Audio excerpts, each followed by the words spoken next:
Okay, good morning everyone and welcome. I'm Michael Booth. I'm a member of the South African Chamber of Commerce here in Singapore. And today I'm joined by Jean de Kock, fixed income analyst at Mercer.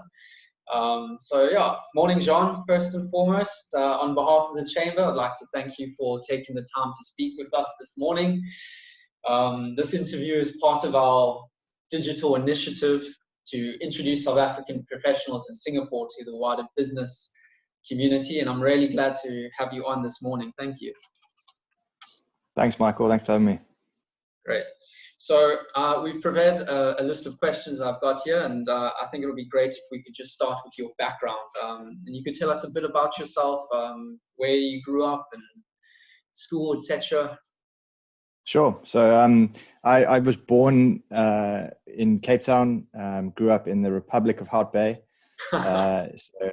Moved to Newlands when I was about 16. Finally got out and got to go to school in the southern suburbs of Cape Town. So I went to Westwood High School. My twin sister and I, so it had to be co-ed education. Awesome. And then I went to UCT. So I did a Bachelor of Business Science. I think it was one of the more popular degrees. My day started out with a goal to do CA. So I did the accounting route. Got to audit one, and I was like, I'm not going to do this anymore. And so I sort of dialed back on the audit stuff and decided to rather do a double major in accounts and finance. So much more of a pivot towards the finance angle. So then the goal was to then move to London to do, as many South Africans endeavored to do at least 2 or 3 years in London. That obviously was a lot longer than that. So it was nearly 10 years before I left the UK. Wow. Mostly my wife. But yeah, that was a starting point, and the move into finance meant that I ended up doing the CFA qualification as well. Right, and I mean, I've looked at doing the CFA as well, and they say that level 1 is the most challenging. Would you agree? Yeah, it depends. I guess for me, that was definitely not the case, because level 1, I pretty much did that while I was at university still. So, university exams in SA, you do them in November. And then the CFA level 1 you can do in December. So you can do the level 2 and 3 only in June. But the December one, so it was just after our finance curriculum had finished. And I just thought, I got a month to cram, and a lot of the information is crossover. So it was actually quite straightforward. I mean, I don't want to play down the CFA in any way, shape, or form, because it's seriously tough. Yeah, but there was so much overlap with my degree that it was a lot easier to do that level 1. I think level 2 has always been the sorter. A lot of people that's been their stumbling block. The pass rates go way down. So I actually failed level 2 twice. You just need to put in like serious hours for level 2, because it just builds on everything in level 1 and goes up. Yeah, we can talk about that for a long time. Yeah. And so you met your wife in the UK. Yeah, so my wife is English, but she grew up in Spain actually. So an interesting one. She moved there when she was 2, so always lived the expat life, and then moved back to the UK to go to university. But met her through a mutual friend who was also grew up in Spain and then moved to South Africa. And we stayed in touch when we were in London, so we met through her. Wow, that's quite a story to tell, isn't it? And I must say that living abroad, you hear more of these wonderful expat stories that if you stay in little old South Africa, you never get exposure to this kind of world mentality. Yeah, I guess that's the appeal, right? I mean, that's why so many Southers go abroad. And like I said, it was meant to be 2 or 3 years. Of my cohort of mates that all moved to London in a similar time, most of them, it's probably like 50-50 are still there. The only ones who moved back have South African wives or girlfriends and have moved back to SA, to be close to the family. Well, it's a very interesting trend, I must say. So I suppose our next thing we'll move on to is Singapore, and how long have you been here? What brought you here? So I think the starting point is London. I'd been nearly 10 years in London, and we were starting to look elsewhere. As I said, my wife grew up as an expat in Spain, so she was also a bit tired of London life, and more particularly the London weather, the permanent skies. So we were sort of looking, putting out some feelers. I'd had a conversation with my boss about potentially moving to the US, because there was a potential for a role out there that didn't come to anything. And then just by chance, the guy that was based in Singapore in our team decided he was an English guy and he wanted to move back to the UK. So I think had the foot in the door already because I'd had that conversation. So I got offered the job, and obviously jumped at the opportunity. So it was weird. It was so December 2017 when they first talked about it, and by March 2018 we were moving over here already. Wow. So it all happened pretty quickly. So been here just for 2 years now. Moved along with my wife and my daughter, who's now nearly 4, and we've since added to the family. We've got a young, a new arrival. Is just 4 weeks old, my son. Congratulations. Thanks. And tell me, I mean, coming across and moving nations with a family and starting again the new expat life. I mean, was it difficult for your daughter to adjust? Yeah, I think she was young enough. It's very different to doing it, the first time when I moved from SA to London. Very different to bring everyone else with you and to all adjust together. But it kind of brings you closer together, I think. Yeah. And I'm fortunate enough that I work for a company where they offered a lot of support around that. So we were put in a service department for 2 months while we could find our feet. They gave that level of comfort. So it was a bit easier, But the little one, yeah, I mean, she didn't struggle at all. Like for her, it was just a new thing, warmer weather. She could run around in less clothing, that was, and swimming pools. So she's good. And would you akin living in Singapore kind of similar to living in South Africa at all? There's a lot of parallels. I think in terms of the from a sort of friendliness perspective, just how open people are. It's much more like South Africa and Singapore. This is again probably London's another extreme, where you don't make eye contact with people on the daily commute. So that's similar. The weather's obviously it's nice to be in warmer weather, but it has no seasons in Singapore. So that permeates a lot of other aspects of life. But I would say that, I don't know, Singapore is quite different to both London and SA in so many other ways. The security, it being in some ways a police state, but that brings so much other positives, to it in terms of how they control things. And we can talk about how during this coronavirus pandemic, how that's worked in its favor. There's from the social aspect, people are quite open. And then you've got the expat element to it here as well, which I guess is quite different to SA. There's not that same level of patriotism and shared values or shared upbringing that you have maybe in SA. There's from all over, in our block here, there's like South Americans, Europeans, Asians, Aussies, like they're all, it's a big melting pot, I like the multicultural environment that we find ourselves in here. But what I really enjoy is that even if you remove the expat people and you actually look at the Singapore society, it's a multi-racial, multicultural environment. And that for me, coming from after living in China for a while and coming over here, it was fantastic to see people from all over different kinds of thinking and cultures living together in harmony.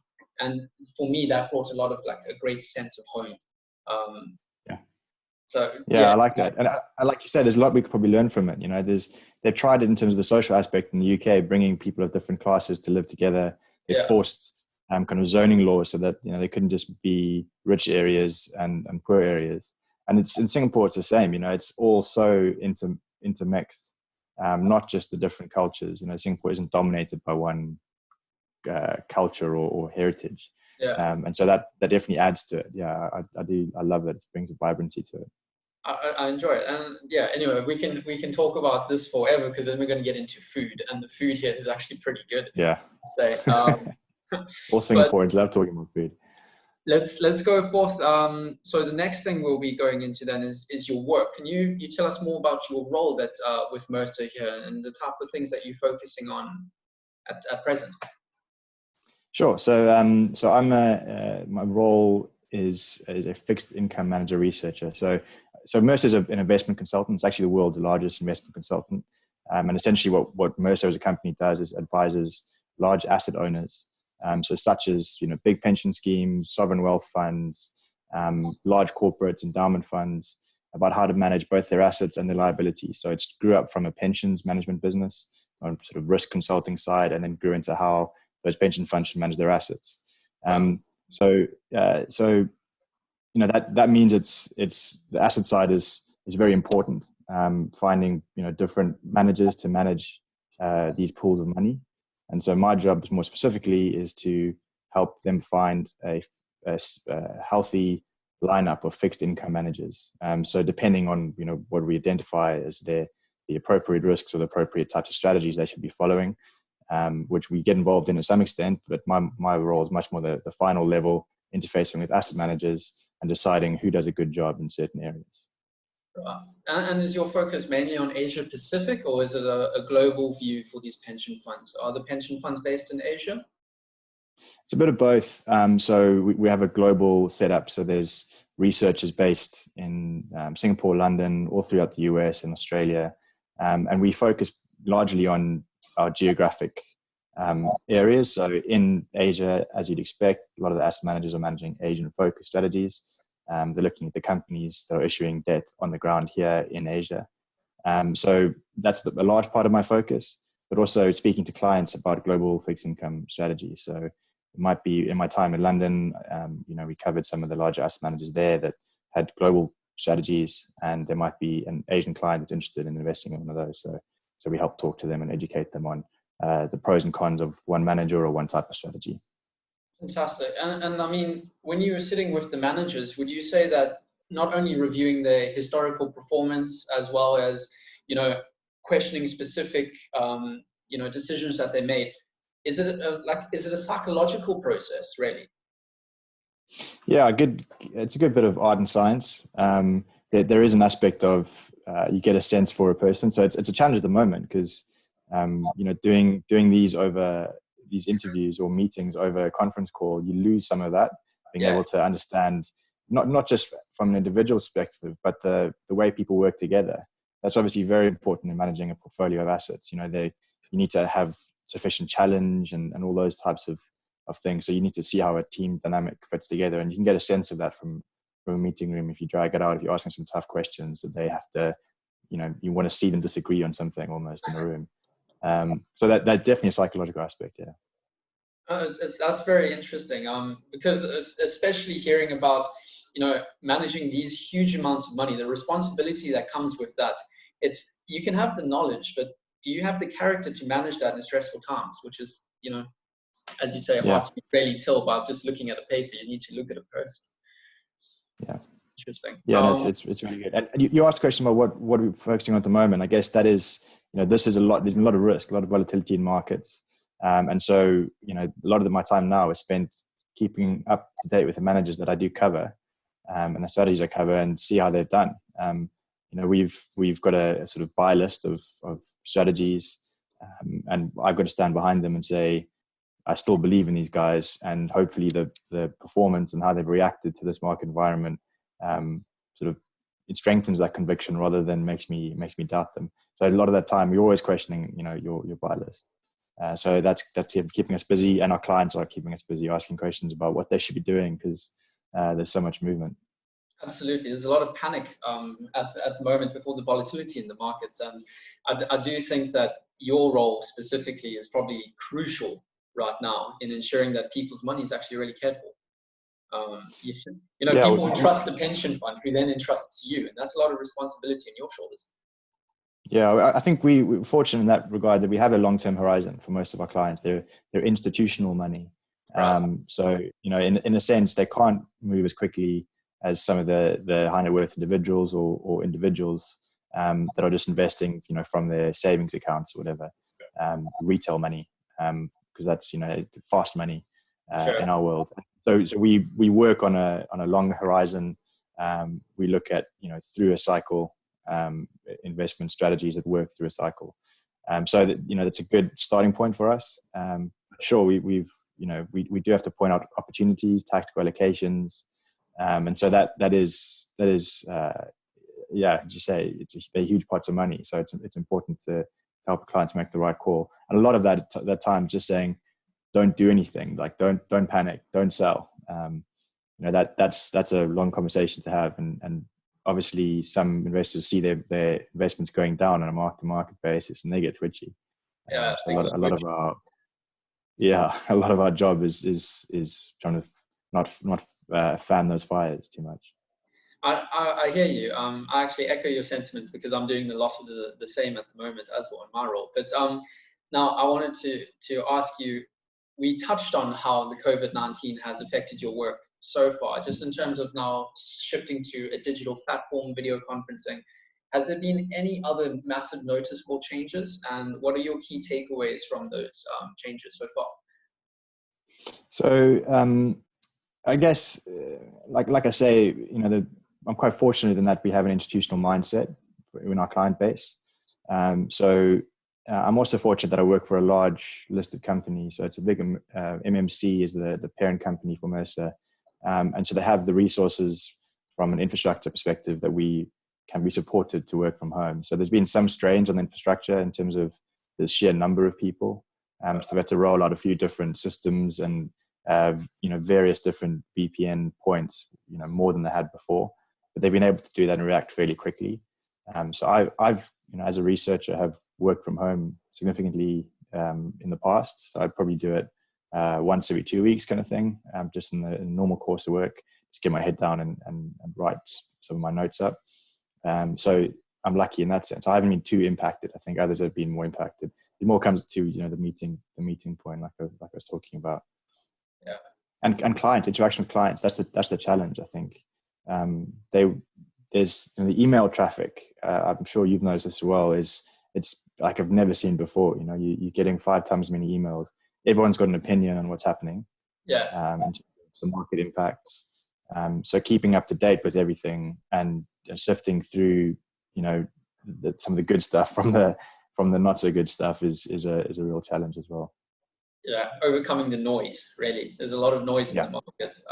And especially I do find whenever there's any politician or government official or central bank who comes out with a statement, there's 101 people who are trying to twist it to change the actual meaning. And I mean, the implications of the panic in the market that instills, it's frustrating, to say the least.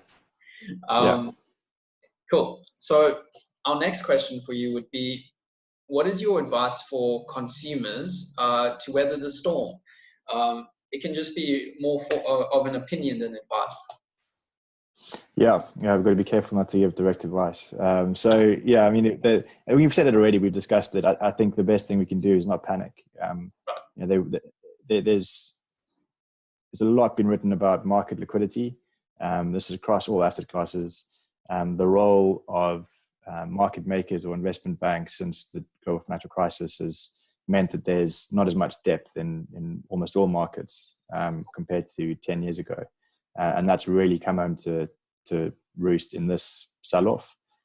So there's prices that have blown way below where they should be just because there's no one looking to buy. And there's not someone holding an inventory of those assets at an investment bank like there used to be. So I think the best advice I can give is don't panic.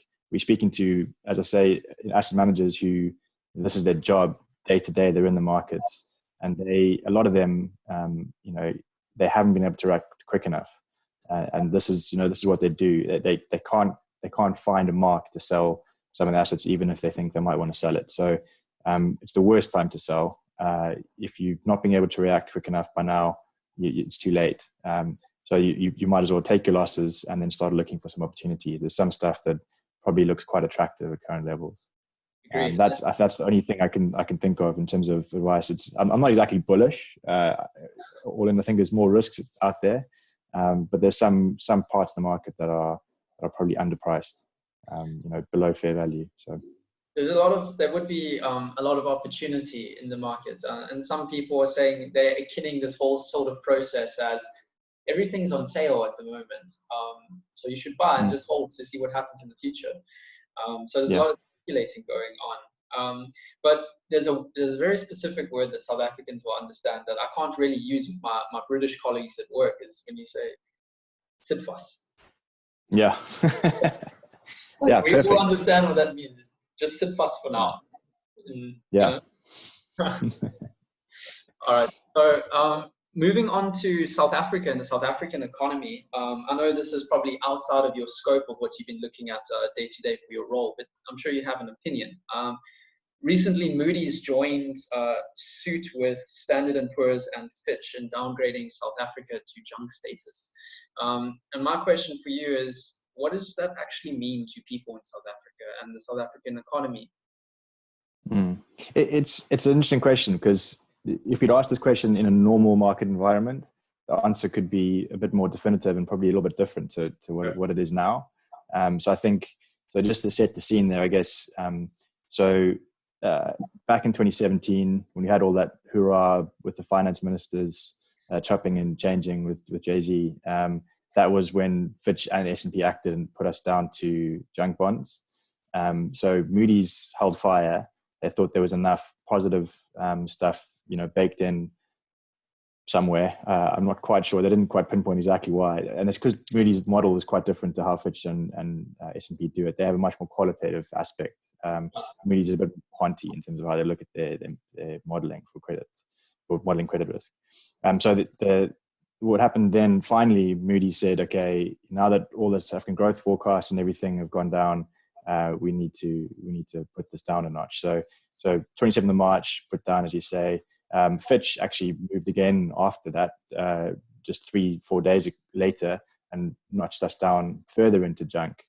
S&P had put us further into junk last year, so the junk rungs are sort of double B plus, and we've moved down to double B with both Fitch and S&P. So what that means is we quite classified as high yield, and that means that we have a perceived heightened credit risk, or less chance that the South African government will repay their debt at the end of whenever that debt matures. So that means that there's going to be fewer people interested in buying it. Some of them are going to be forced to not be able to buy it. And that probably means that prices fall, just a supply and demand dynamic. And that means that interest rates will go up. Right. So that will impact current investors, someone who's currently holding the bond. It also means that new investors will have to be compensated for that perceived higher credit risk. So when the South African government now issues new debts, they probably have to pay a higher interest rate, especially if the large part of that buying base is foreign investors. Right. So that means higher financing costs. So in the budget, more money is being spent on financing, just servicing our current debt, and also there's a secondary impact, which is most likely going to happen in a normal environment, is about the impact on the currency. So because of the fact that the foreign demand is drying up, we'll see a depreciation in the currency because there's less demand for South African rands for investment in Africa. And so that in turn puts on inflationary pressure locally, because of the value of or the cost of imports. And inflation might go up above the 6% upper range that the Reserve Bank's looking at. So they would then have to raise the repo rate. So this would have a direct impact on consumers.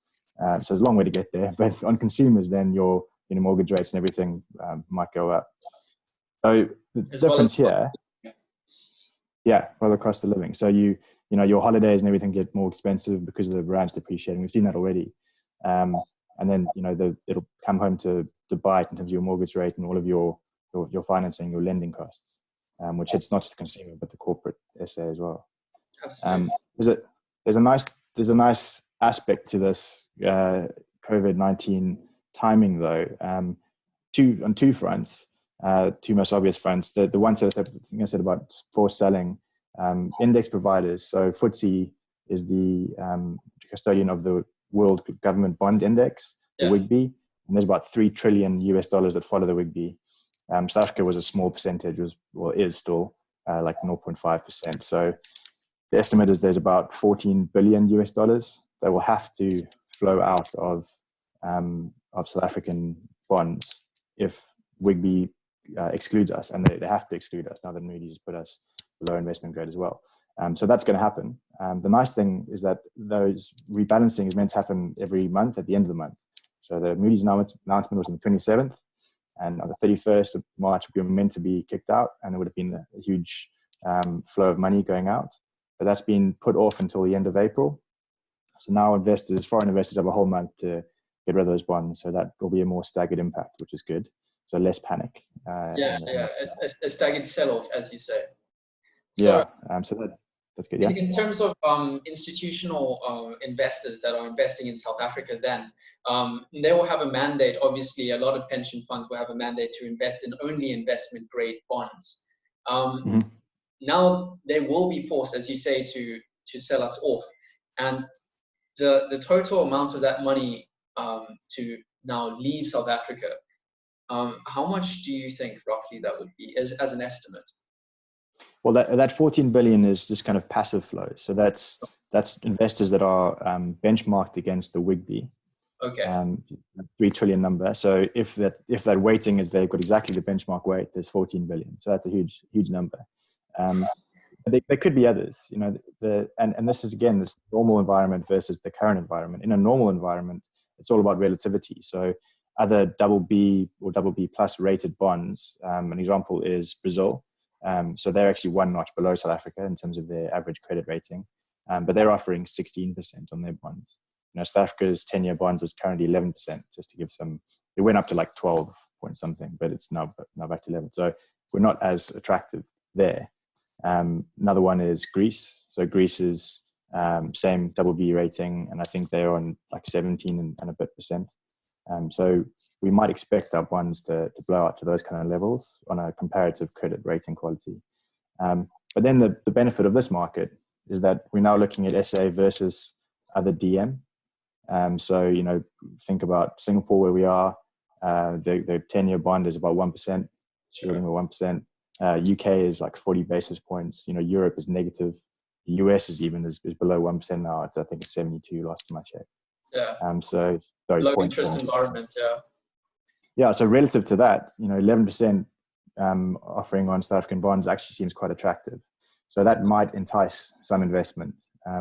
So it's hard to guess what that number would be. And a normal environment, I'd say, would be far north of the 14 billion. But because of that, the sum might hold. And there's opportunistic buyers, you know, that yield could be attractive enough that someone will say, well, I don't care what the index has got in it. I don't care that it's now below investment grade. We'll still plug our money. Those sound like the hopeful people. Yeah. Well, it's I mean, hopeful sometimes. There's so many things to make you, you know, now the junk status as well as our failings, state-owned enterprises, and you know, defaulting on those kind of bonds that the corporate bonds and those sort of things. It's quite a high risk right now. But if we have, I mean, we have the infrastructure to support that level of debt, in my opinion. So I really do hope that we don't see a huge exodus. I know we will, but I hope it's limited because the country can't afford to take a knock like that at the moment. Yeah, and there's also, you know, there's a lot of domestic investment. So the rand isn't just propped up by foreign investment, obviously. So it'll be interesting to see how it works. There's another dynamic at play globally, which is the reliance on US dollars and how much that seems to have not really worked in this kind of flight to safe haven. So, you know, there's going to be a challenger to the US dollar at some point in terms of reserve currency. But some commentators say that it could just be more of a diversification approach from a lot of investors rather than just being forced to buy US dollars as a safe haven asset, just buy a broader basket. And I think that'll play into emerging markets, which, you know, South Africa still fits in. That'll help us, I think, if that does, you know, seem to be the direction of travel. Yeah, the other element is China, obviously, and they could be a real challenger in terms of reserve currency. Absolutely. And I mean, I've been seeing China and Japan both increasing their holds in gold substantially, and in turn, you know, devaluing the value of the dollar further. In terms of that global superpower currency. Right. So the last gold's good for us. The last question for us. In light of the COVID-19 pandemic, I think this fits into what you were saying earlier. Do you think we will see a further repo rate cut within the period of this year? Very hard to say. I think it's a typical consultant's answer, isn't it? But it's really hard to know. I think there's going to be too many different paths that this, you know, market panic more than anything else could take. I think, you know, the action was quite decisive. 1% is a big cut. So that was good to see. I think, they might be forced to do something else before the end of the year. It depends how much of an impact we see on the real economy in the next 6 months or so. It depends how long this lasts, how much longer factories and manufacturing is closed essentially. So really hard to say. I think that gives us a good wiggle room, right? That 1% cut is there for at least a month. We definitely clear for a month. But if we're still in lockdown in SA in the whole of May and June, they're probably going to have to do something else as stimulus. It might be more on the fiscal side, but I wouldn't be too surprised to see further rate cuts. Yeah, I agree with you, and I don't think it'll be as dramatic as another whole percentage, but basis points definitely. Keep us going. Well, Sean, thank you so much for your time. Thank you for joining us today and giving us your opinions. Lovely to talk with you. No, and to you, Michael. Thanks. It's been really good. Nice, a nice break from the regular slog of being at home. And I really find that I think that your opinions are going to be so helpful to our members to really understand the global context right now as well as back home. So thank you for sharing your expertise with us. Thanks, Michael. Speak soon. All right, cool. Talk to you soon. Cheers. Cheers, man.